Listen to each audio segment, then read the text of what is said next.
Watch the entire video, my lovely viewers, to get the whole thing. Without wasting much of your time, let's get right into it. This is DJ Mutati exclusive.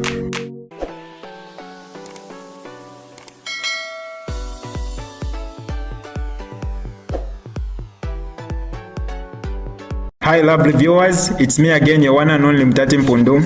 Welcome to my YouTube channel. If this is your first time on my channel, kindly subscribe to my YouTube channel by hitting the subscribe button down below. Turn the bell icon to join the notification squad.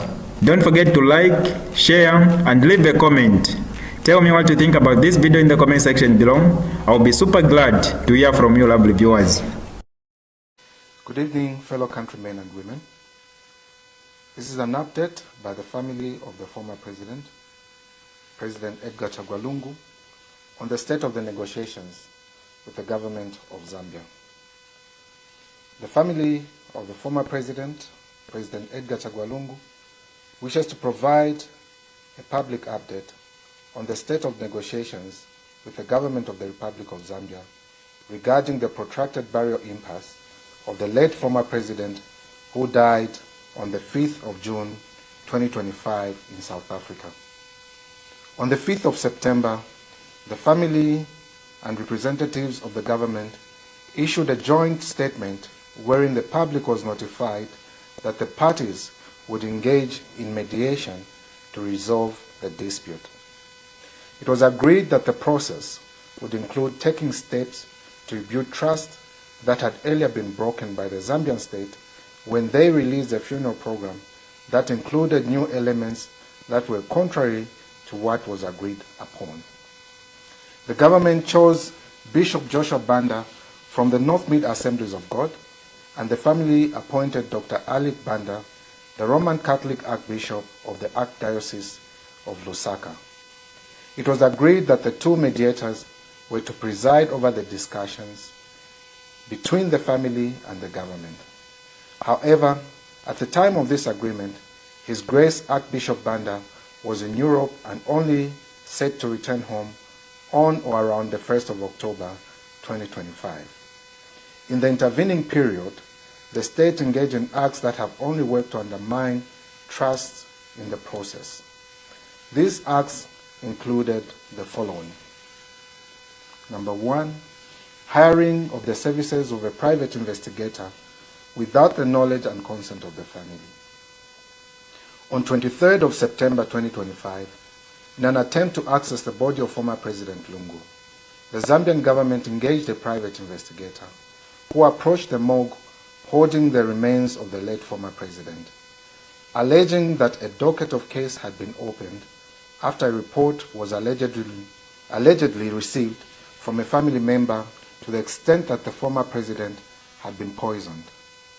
Whilst the said private investigator, in the company of plainclothes police officers, was still at the morgue, the family was contacted, and upon request, the said investigator and police declined to talk to the family. Instead, the investigator and police officers proceeded to hold a meeting with the management of the morgue. The following were the minutes of the proceedings of the said meeting. And I quote, "On 23rd September 2025, we received an announced visit from members of the South African Police Service, accompanied by a representative of a private security firm. The purpose of the visit was to inquire about the whereabouts of a body in connection with a case of alleged poisoning involving the president. The attendees of the meetings were Sheldon Modley, who was the chief executive of the morgue, Fulufelo Lukwareni, who was the operations manager of the morgue, and Pom Nisi, executive legal risk and compliance at the morgue. With the private investigator was Detective Sergeant Ngwenya from SAPS Parktown, Sergeant Tobejani from SAPS Parktown, and Mr. Sibindi, the CEO of Gira's Investigations. Detective Sergeant Ngwenya advised that a case of poisoning had been opened and wanted to know the whereabouts of the body in order to carry out a post-mortem. When asked who initiated the case, we were informed that it was opened on the basis of allegations circulating on public platforms, including social media. We also inquired about Mr. Sibindi's involvement, and he confirmed that he had been appointed by the Zambian government in relation to the matter. All three individuals presented valid identification prior to any discussions. We confirm that the body is currently with TM, although we do not have specific details on its exact location.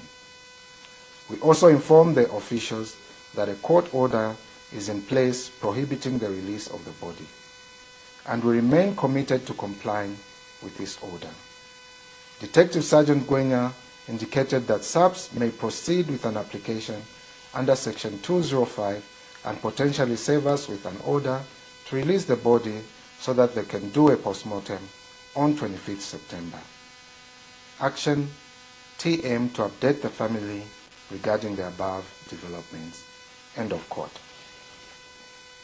Upon receipt of these trust-breaching acts, the family decided to bring this matter to the attention of Mr. Patrick Kangwa, the Secretary to the Cabinet of the Republic of Zambia, whom the government had officially designated as its focal point of contact through whom all communication was to be carried out. In response, Mr. Kangwa expressed ignorance as to the happenings and undertook to inquire. After 3 days of silence, we nudged the Secretary to the Cabinet for a response as to the outcome of his inquiry. Mr. Kangwa responded that as far as he knew, the Zambian government was not involved in these acts and had not tendered any such report to him. As this correspondence was taking place via phone, we then requested the Secretary to the Cabinet to put in writing the response he had just shared with the family so that the formal communication of the position of the government could be shared with the morgue for its notice. Despite undertakings to do so, Mr. Kangwa has to date not done so. Perhaps additionally, as of this evening, Mr. Kangwa said the said letter would not be processed.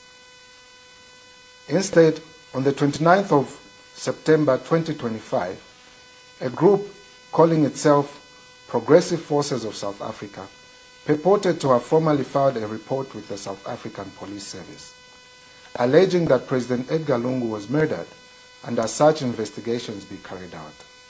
It must be noted that this is the same organization that was used to disparage the Lungu family and vilify the late former President Lungu.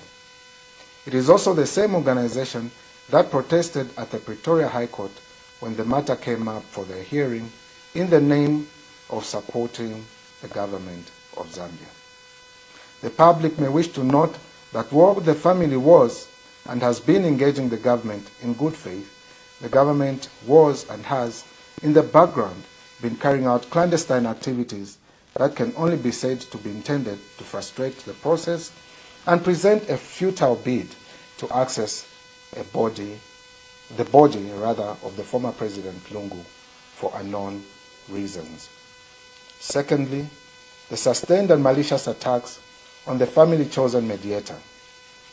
Following the return of Archbishop Alec Banda, the mediator selected by the family on the 1st of October 2025, it was announced that the parties were to engage and agree on the dates and timelines for discussion. However, rogue online tabloids and individuals associated with the government of Zambia launched scathing attacks on His Grace Archbishop Banda, short of calling him a criminal. These attacks continued for days, bringing the name of the Archbishop into public ridicule and odium. This has resulted in the stalling of progress to formally commence talks. Incidents such as the above stated seriously erode the trust that is essential to the success of the process of this nature. They also raise legitimate concerns about the sincerity and coordination of efforts on the part of those involved. That said, the Lungu family remains fully committed to ensuring that the late former president is laid to rest in a manner that honors his dignity and wishes. This has been the position of the family from the beginning. As such, the family will explore every avenue to honor former President Lungu's wishes. We remain indebted to the Zambian people and other well-wishers who have continued to stand with the Lungu family in prayers, thoughts, and otherwise, and without whom the burden and load would have been unbearable. As we seek closure to what has been and continues to be a very difficult period, we continue praying to God Almighty and remain hopeful that this darkest hour will pass. May God bless Zambia, and may God bless everyone who is watching this broadcast. I thank you.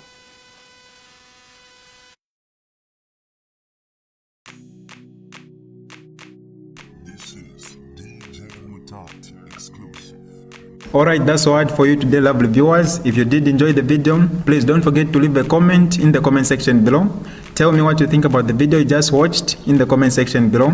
I'll be super glad to hear from you, lovely viewers. Once again, I go by the name of Mutati Mpundu. I love you, peace, I gotta go.